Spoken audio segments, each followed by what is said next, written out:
The second part of Chapter 4 is slab waveguide. This figure shows the structure of a slab waveguide formed by layers. In the center is the core layer with the index N2, and the thickness is D. And here is the substrate with the index N3, and the cladding index is N1. Of course, to guide the wave along the core region, we must have N2 larger than N3 and larger than N1. Assume that the wave will propagate along the z direction, and the material have no change in the y direction. Then we only have the layer structure along the x direction. As a result, the EM fields of waveguide modes in this slab waveguide can be expressed as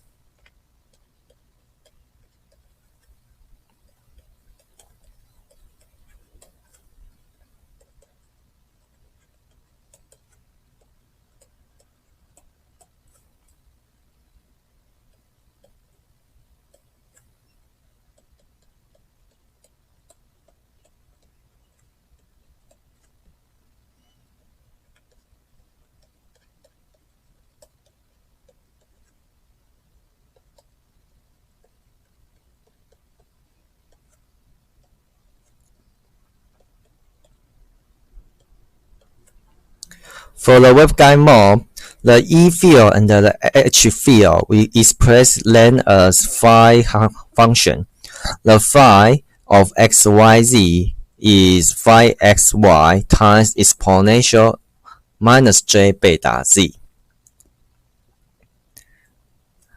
And due to the form of the EM field, if you perform the operation of partial z, you will obtain minus j beta.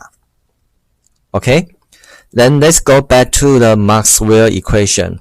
Consider the two curl equation we have like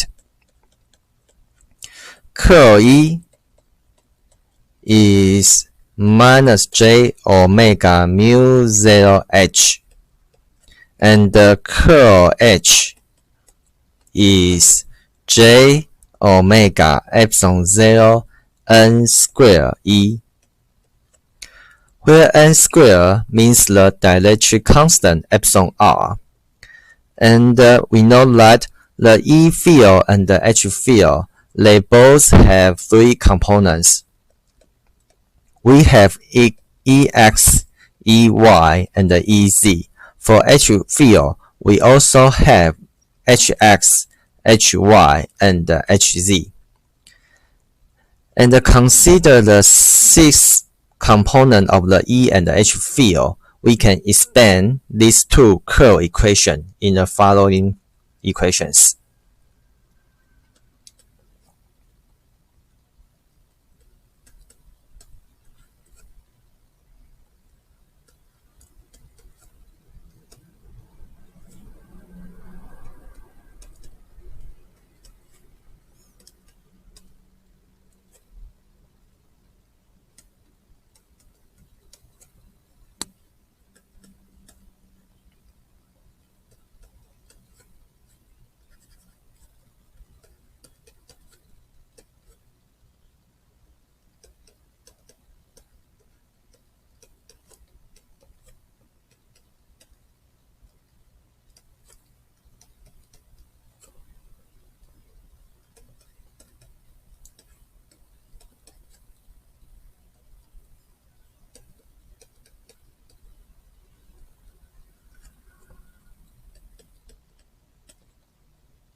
By expanding these two curl equations, we can have these three differential equations shown here. And in these three equations, you can see the n square. So in each region, you can take different value of n into these three equations. For example, in curve region, this will be n2 square. For the subtrate region, these three will be n3 square. And in the cladding region, this will be n1 square. Okay, so the n square depends on the region.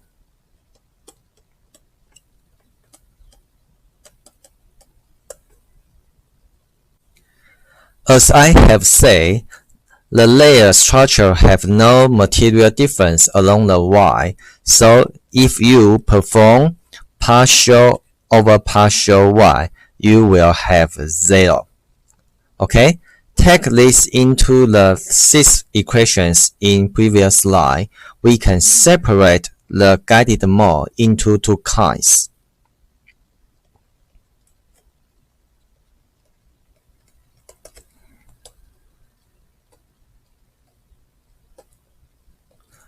The first kind is TE mode, and of course the other kind is TM mode. For TE mode, by using the above equations, you can derive the differential equation for TE mode, which is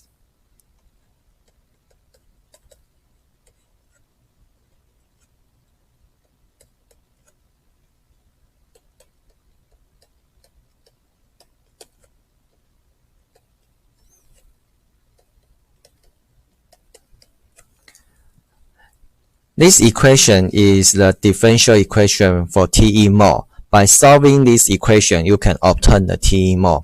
And in this equation, you will have Hx can be expressed as minus beta over omega mu 0 times Ey. This means that if you can solve Ey from this equation, then you can obtain Hx by this expression. Besides, after finding out Ey, you can also find out Hz in this way.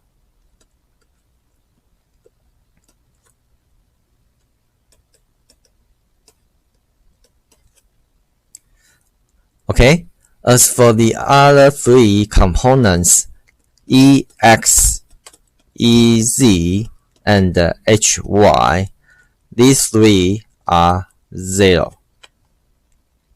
This is the expression for TE mode. Similarly, for TM mode, taking this result into the previous equations, you can also derive the differential equation for solving TE mode, which is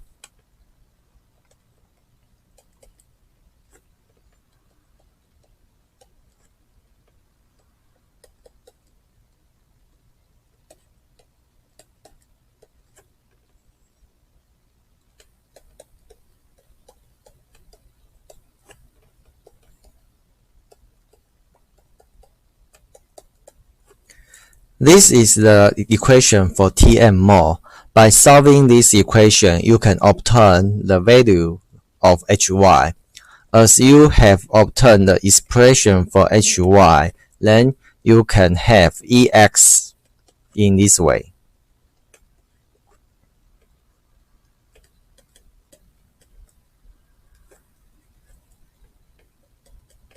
Besides, Ez can also be expressed in terms of Hy.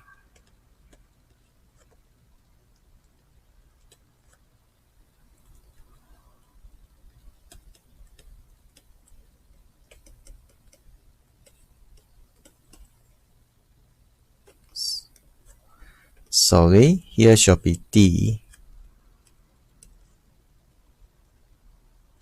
Okay, and the other three components, Ey, Hx, and Hz, they are 0. By solving this equation, you can obtain the expression for Hy and find out the other components for Tm mode.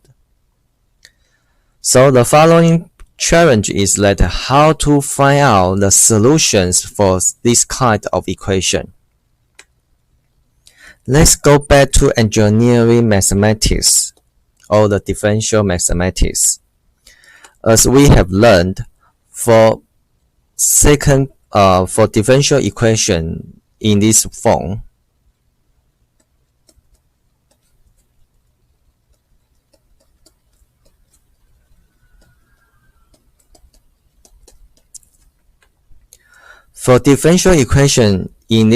we know that if a squared is larger than 0, we will have the solution f of sine function or cosine function. And if a squared is smaller than 0, which means that a squared is negative, then the solution f will be exponential minus or plus ax. Okay, so depend on the value of a squared. If a squared is positive, you will have the solution of sine function or cosine function. If the value of a squared is negative, you will have exponentially decay solution. And as you can see, compare these two equations. The a squared means this part. Okay, so depending on the region you consider, as we know, in the cold region, you take n squared to be n2 squared. In the substrate region, you take n squared to be n3 squared. In the cladding, the n squared will be n1 squared. So depending on the region you consider, this term will be positive or negative. So according to the positive value of a squared or the negative value of a squared, you should set the solution in each region. Okay?